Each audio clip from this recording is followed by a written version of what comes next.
everyone, and welcome to a new episode of The Night In With The Judge, but it's in the daytime. You're watching Lee Judge's TV. As we're live, I've completely mucked that up, but I've winged it, Dan. I've winged it. I've winged it, like, you know. You did all right. Today we've got in the studio now the one and only, my co-host, Dan Potts. How are we, Dan? I'm very good, mate. Are you comfortable, Lee? I've had a hard day, mate. It's been a hard day listening to Campbell all the time, like, you know what I mean? So I thought, like, you know, as it's you, I thought I'd have a chill out half hour, like, you know. Oh, I'll take Calvin Klein socks, by the way, everybody. Calvin Klein socks. I'd take that as a compliment, mate. Yeah. So I feel more relaxed. Comfortable with me. Yeah, I feel more relaxed. By the way, would you like to touch my gravel? Mate, I do not know where that's been, so I'm going to say no. No one wants to touch the old gravel. I can't believe it, like, you know what I mean? So there we go. So what we're going to do, this episode is really because, you know, we just want to know a little bit about it because you've burst onto the scene, you know, over the last year or so. So really want to get a little bit to know about it. So where was you born? Where are you from? Essex boy. Essex boy, born and bred. Whereabouts in Essex? I was actually born in Colchester. Oh, Colchester, like in Essex, but Colchester Hospital. But I grew up in Clacton-on-Sea with a family down the cool. seafront. And I've moved to Colchester about 9 years ago now, and I've been there ever since. So oh, right. Did you move to Colchester with your mum and dad and then moved out? No, believe it or not, I was. They're still in Clacton. They're still in Clacton, like. That's great, isn't Mark, it? who you know, and my sister Hannah, they're in Holland-on-Sea, which is like 10 minutes from Clacton, and I'm 20 minutes down the road in Colchester still. So. Oh, right, cool, like, you know what I mean? So, and of course, I know, like, your mum and dad and that, very supportive of what you're doing and all that. Yeah, like, they're great, yeah. Big Arsenal fans as well. Whole family are, absolutely. So, yeah, brother-in-law is, sister and family are, and yeah, I don't know if that's a good thing in a moment, but yeah, we're so all what is all it? Is that from the Arsenal? That come from your dad? Like, obviously your dad's supporting Arsenal, so you followed in your dad's footsteps. No, normally it would be like that, wouldn't it? Which is different for me, Lee, because my dad grew up enjoying sport, but was never massively into one sport specifically. Formula One, I would say, is probably the one that he was massively into. He used to go since about the 70s. So if you've not watched that, check it out because we've got that on. If you haven't watched that, get yourself over to have a look. And actually, I've got to have a little word about it just before we go on to that. Like my Wimbledon one, you're beating me on my Wimbledon one, which is not good. But go on, carry on. Yeah, so he was massively into Formula One. So when I grew up, I would just love football, and I started watching it with my mates and started playing it with my mates. And it was all Man United, you know. It was all Man United. I thought, what's everyone's put Man United? And we're nowhere near Manchester, you know. Man United, a few Liverpool as well, because obviously a few years, I was born in 87, and obviously around that time they were fantastic. And then in the early 90s, luckily, we got pretty big. But for me, it was all about Ian Wright. I started to watch football probably about the age of 4 or 5, and we signed Ian Wright in 1992. But previous to that, I watched him at Crystal Palace, and I absolutely fell in love with the bloke. I thought, who is this bloke? Why is he better than everybody else? Do you know what I mean? And obviously, I saw him in the FA Cup final against Manchester United, and I thought, you know, this guy is unreal. And then he moved to Arsenal, and I thought, well, I wanted to support a London club, and I loved the red and white, and I watched Ian Wright, and I thought, he's moved to Arsenal. So I started watching Arsenal, and I just fell in love with him. Do you know what I mean? I fell in love with him. I fell in love with the club. And my best friend, who's still my best friend now, his dad and uncle worked up Highbury. So they used to say, do you want to come up? Would come up with us. I thought, wow, brilliant, yeah, I'll come to Highbury and watch the games. And that was it. So that was me from sort of a very young age to now. Hold on a minute. Dave Pippa's ringing, like, you know, so this is our next guest, Pippa, like. Oh, so, mate, am I getting do you want to take this, already? Dave, like, you know? I will. Hold on a minute, Pippa, you're live on Scream at the moment, so I'm just taking you over to Dave, like, yeah? Sorry about that, Dan. Sorry That's about all right, that. mate. This is But live TV. Live TV. This is what Interruptions. happens in live TV, you know. So that's how you become an Arsenal fan. So school life and all that was like obviously like in Clacton, I suppose. Yeah, in Essex, yeah, in Clacton, and I had a good school upbringing, to be honest. I had a good school, and I wouldn't say I loved school, but I really got into the sports side of school. I was really sporty when I was younger, and massively into football and running and keeping fit, which ain't so much nowadays.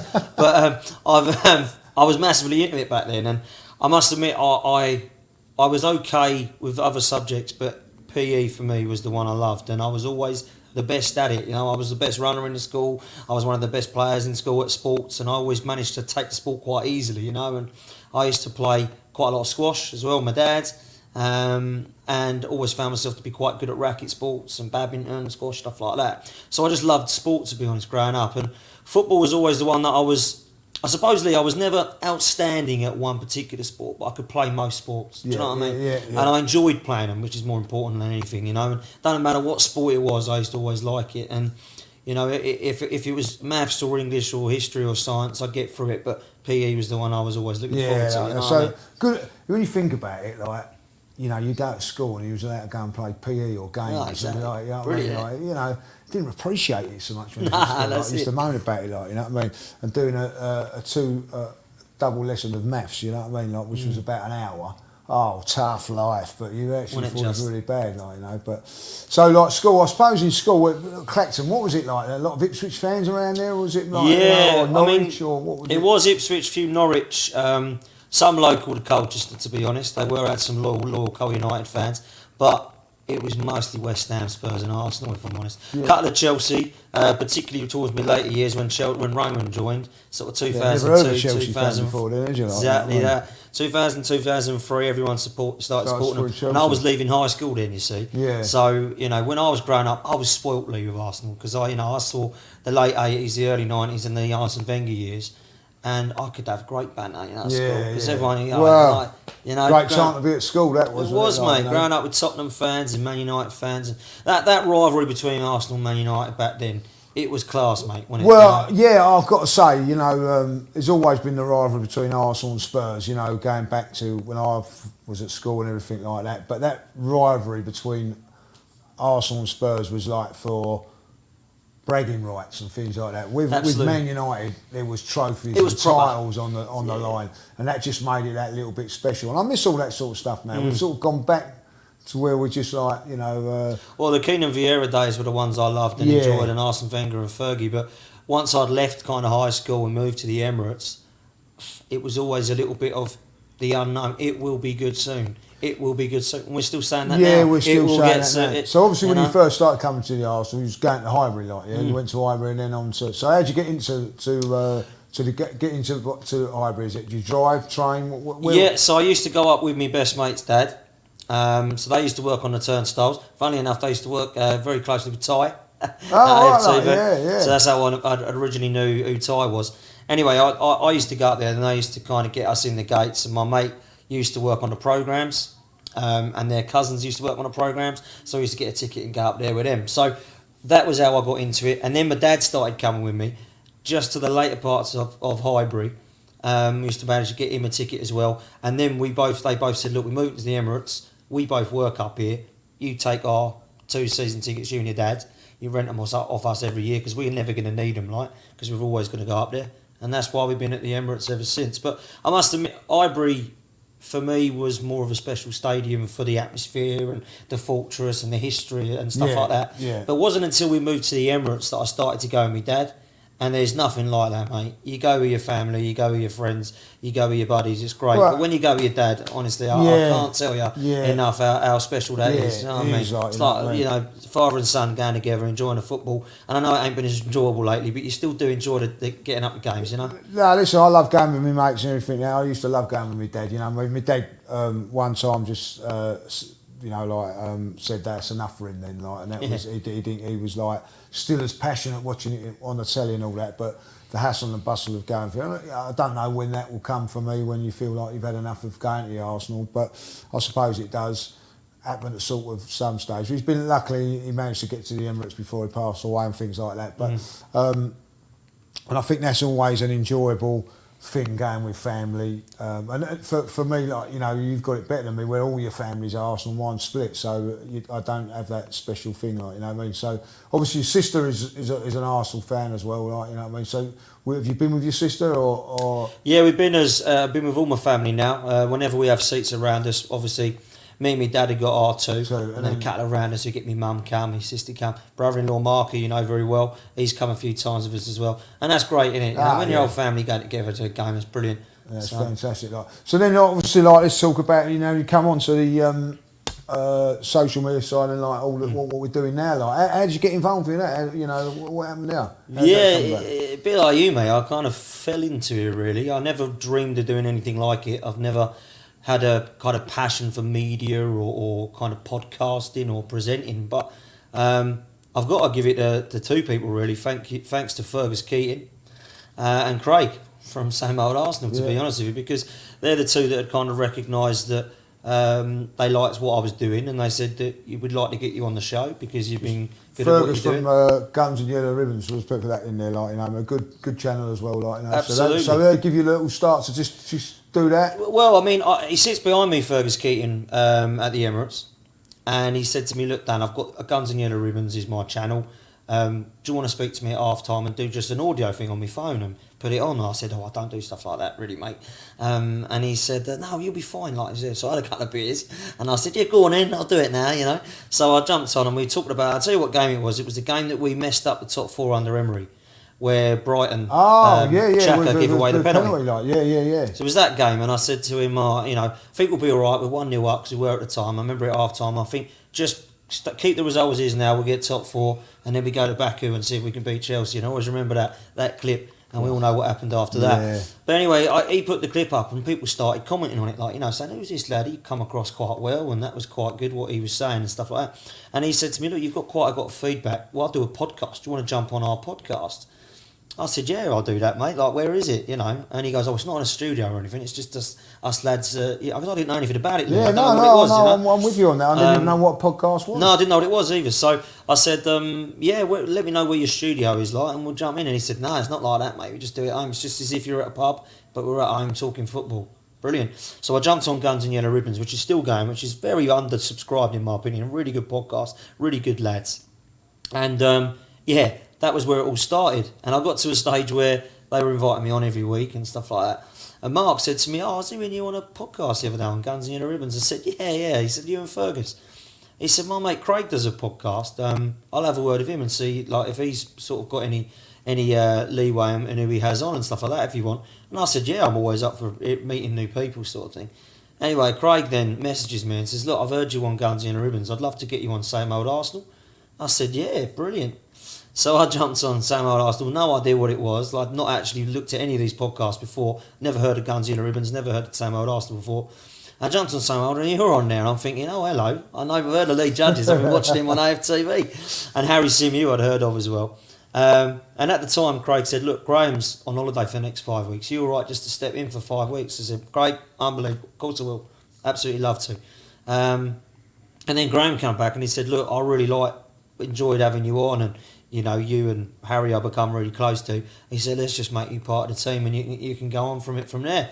So I thought, "Oh, brilliant," you know, and I've enjoyed doing it, you know, each time. And obviously then meeting yourself and going to AFTV and Robbie then asking if I want to come on and doing fan cams with Cecil. It's just kind of grew from there really. And you got to enjoy it, Lee. I know it's hard at the moment with this football, but it's good therapy.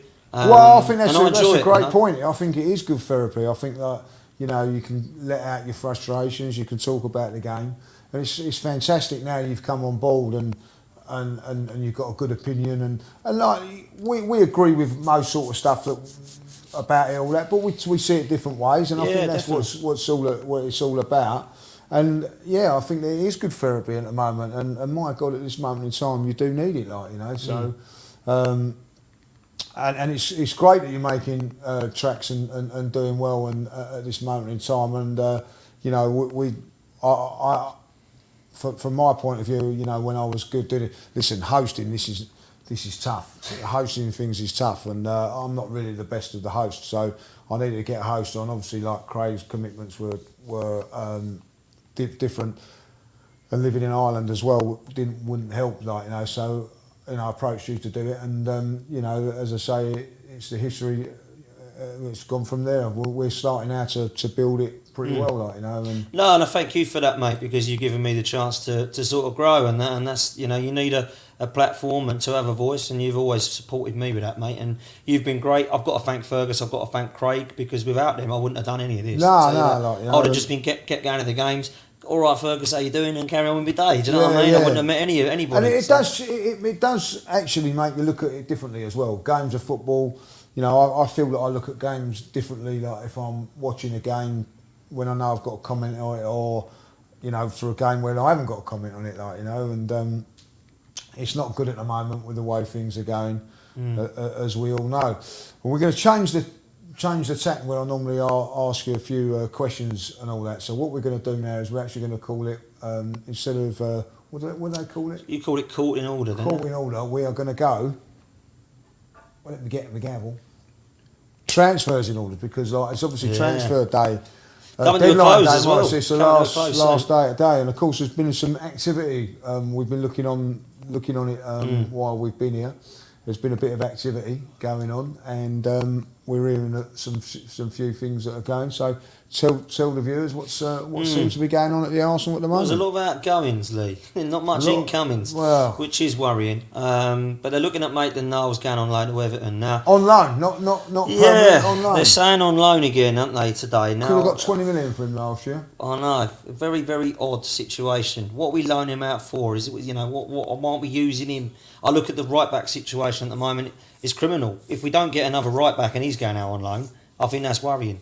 Because Maitland-Niles has got a few attributes, in my opinion, to be a very good full back or wing Well- back, whatever you want to call it. Well, this is what worries me about Mikel Arteta. Like, if he feels that Maitland-Niles can't get in at right back, and he feels Cedric Chandler's the better. Do you know, I'm going to say this now. I don't know. You're probably not going to agree with me, but after watching Cedric's performance, watching Chambers over the week, Bellerin is the better option out of them, and that just shows you how poor it Shows you is. where the priority lies, and it's got to be a new right back at the moment, hasn't it? Yeah. It really has to. But he looks like he's going out on loan. The other player that's going out on loan is Reece Nelson. They're looking at him going to Feyenoord, but they're saying, Fabrizio Romano's just tweeted out he has to sign a long-term contract at Arsenal, and then he's allowed to go to Feyenoord. So they obviously see him in the long-term future and plans. I just never quite at this moment in Bizarre. time work for Nelson, if I'll be honest. Lisa, when he first burst onto the scene, I thought, what a good player and all that. I don't know if it's because of changing managers and things like that, but just or lack of opportunities. Well, I'm not really happy about him going to final. I would like him to go to an English club, like So you would know I. what I mean, and Palace or test Brighton it- or something. Yeah, just testing himself in the Premier League, like that's what I would like to see.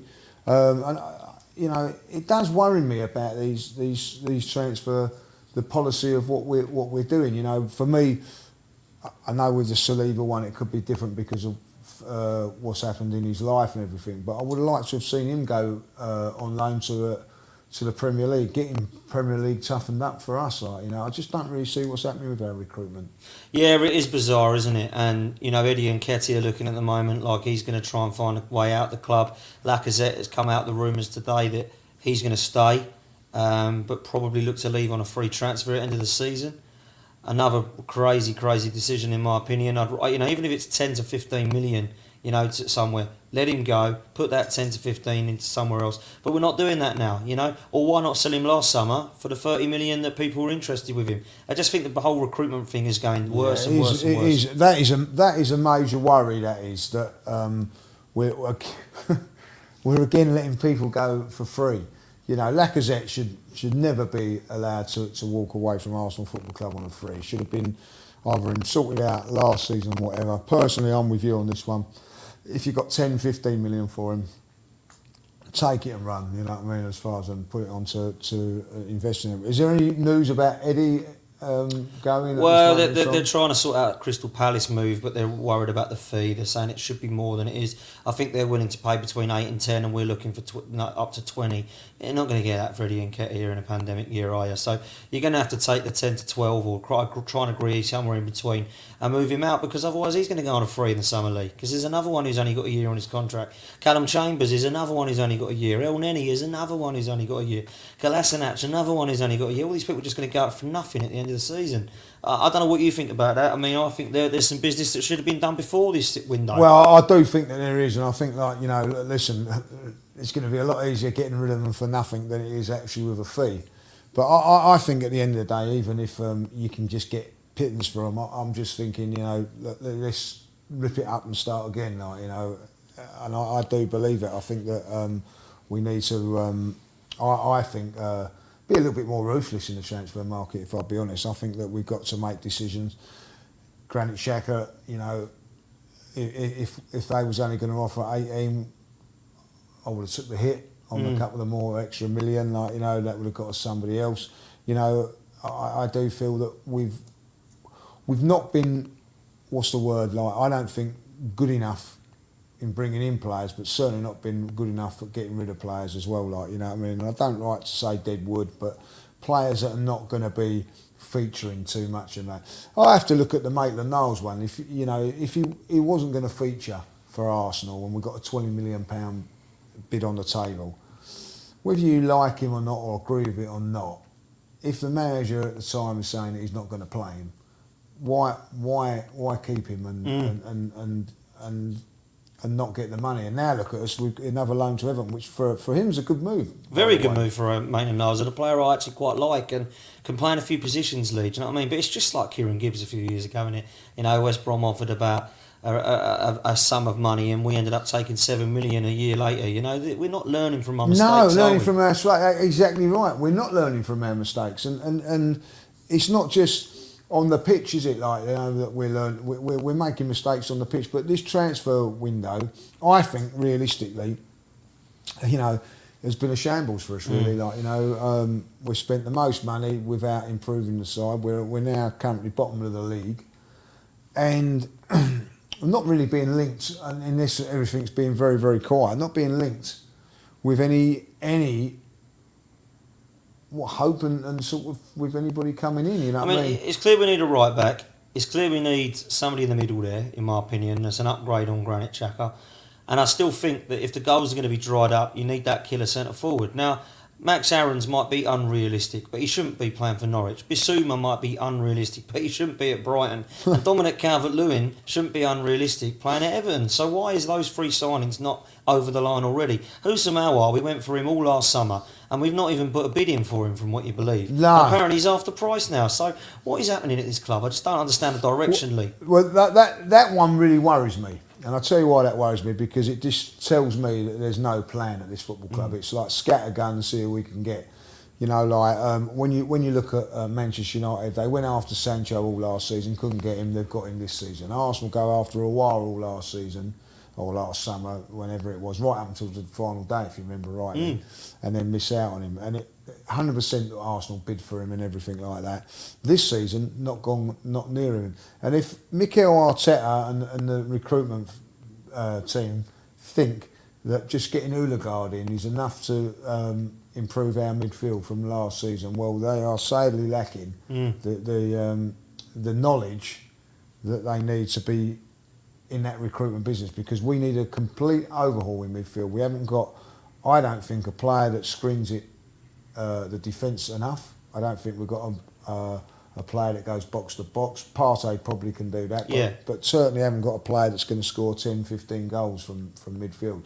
Now, 10, 15 goals is a lot for a midfield player, but ultimately, if you want to be pushing where you've got to be going, that is something that we've got. We haven't had that since Aaron Ramsey. Like, how long ago was Aaron Ramsey gone? 2-3 years ago, 2 years ago there. So where is the plan? Yeah, all right, we're not going to renew Ramsey's contract. We're not going to do this, do that. Where is the recruitment for that? We've also let Joe Willett go, who did score goals, not for Arsenal, by the way, for Newcastle, but did nick a few goals for Arsenal. Yeah, I think he was a top scoring midfielder last season for Arsenal, and you look at the lack of goals, lack of creativity, I think Joe Willett could have done a job. The reason I was happy for him to go, Lee, 2 reasons. One, it's good money. I don't think it would have been another Maitland-Niles if we would have kept him and he wouldn't have played in the side. But 2, you'd like to think that if you're selling him, you're going to get an upgrade on him. And I'm not so sure that the Martin Ødegaard signing is a bad signing. I think it's a good signing. But I wanted to see that next level elite player. And maybe we're just not in a situation at the moment to attract somebody like that. You know, maybe we are. I don't know. It's just you know, listen, we've you know, you spent £30 million on the goalkeeper, like, you know, we're young and up and coming. And 50 on a centre mid back. Ben White, we spent money there. We've managed to get him to come. And obviously, Ødegaard, I think, is a good signing. You know what I mean, like from Real Madrid. And he's come in like there, but so Arsenal can attract the players, but ultimately there's nothing there that really excites me to say that we're going to win the title or we're going to challenge the top 4. In fact, if I'll be honest, I don't think we're in even a top 6 side at the moment. Like, you know, with the players we've got, we need a strong injection of new players and a different direction as far as I'm concerned with players. Kevin was saying earlier, you know, about it doesn't matter what system you play because the players ain't good enough. So basically we're saying that the players are not good enough. So there's your opportunity to recruit and make sure that you got them here. and they're all still here. You know, people turn around at me and say, give Mikel Arteta time. Well, he's had 20 months, and it's the back three that played on at the weekend is all Arsene Wenger signing. So I think the recruitment ultimately is not going to be the thing that gets in the sack or whatever, but you know that will be results. But I do believe that's not helped. I don't think he's been helped in the recruitment with the right players. Now, And that whether comes that's down to Edu, doesn't it, Does as that well? come down to Edu? Yeah, that's the thing. Do you think Edu his job's on the line as well? Well, I think, you know, it's kind of, you can't blame one without the other, because apparently they're a team together and they're looking to do things together. Edu and Arteta have looked to try and recruit the best players for this team, and at the moment it ain't worked because it hasn't improved us. I do think we've improved the squad, because Lokonga and Tavares and Erdegaard and Ben White are improving the squad, but for the first 11, there's only Ben White that gets into that first 11 that's not last season's side. That ain't good enough, mate. We need to look at the right back and a defensive midfielder that can complement Thomas Partey, because Granit Xhaka isn't that. And I think that if you're not going to be looking at Aubameyang as your long-term future, and Balogun and Martinelli are not your number ones, then DCL or Isak or Vlahovic or somebody up top has got to be brought in. And we're not seeing that, are we? Yeah, that's my thing at the moment. With you know, it's all right getting Reece Nelson out on loan and Maitland-Niles. You know, I think really get them out. Maybe not so much Nelson, but other players going on loan really to get them out and off the club books and whatever. But I see Balogun as an example of a loan will do him and enhance his career for us in the future. No sign of him going, No. which is a big worry for me, because I think that he need, you know, I can't see where he's going to get his games from playing at the Arsenal. I think A loan spell seems like the perfect opportunity for him. it does seem wise, but it doesn't look to be happening, and maybe that's because Eddie's going out. Willian looks to have terminated his contract. Nelson out on loan. We can't get rid of all of them. We've got to bring some players in.